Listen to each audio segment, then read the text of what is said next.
You noticed a band that seems to exist outside the usual K-pop hype machine, yet their presence is felt everywhere.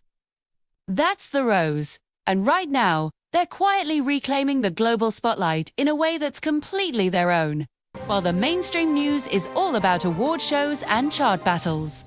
If you look at platforms like TikTok X and YouTube, you'll see a different kind of buzz.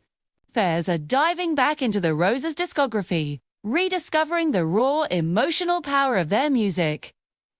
What's really fascinating is how their songs are crossing borders, moving far beyond traditional K-pop circles.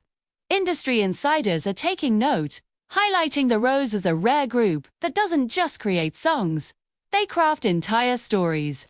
They blend rock, vulnerability, and this incredibly cinematic quality that makes their music feel timeless. You listen to a song like Sorry or She's in the Rain, and it's not just a track, it's an experience. It hits you right in the heart. This isn't about a comeback in the typical sense. It's more like a global rediscovery. The renewed fan activity, the steady rise in international streams, the deep conversations about their artistic legacy are all pointing to one thing: the Rose Docenti chase trends.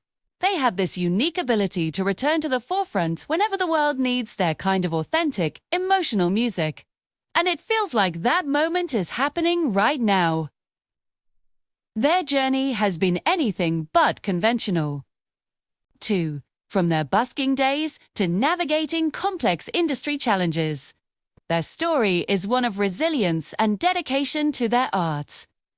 This authenticity is what connects so deeply with their fandom. The Black Roses. It's a bond built on shared emotional experiences, not just fleeting popularity. Fans don't just listen to the Rose. They feel their music. As their influence continues to grow organically, it's clear they're carving out a legacy that will last. They prove that true impact isn't always about making the most noise. Sometimes, it's about the quiet, powerful resonance of a song that speaks directly to the soul. It's an exciting time to be a fan of the Rose. And if you haven't yet, now is the perfect time to explore their incredible world of music. What's your favorite song by the Rose? Let me know in the comments below. Thanks for watching, and don't forget to like and subscribe for more content like this.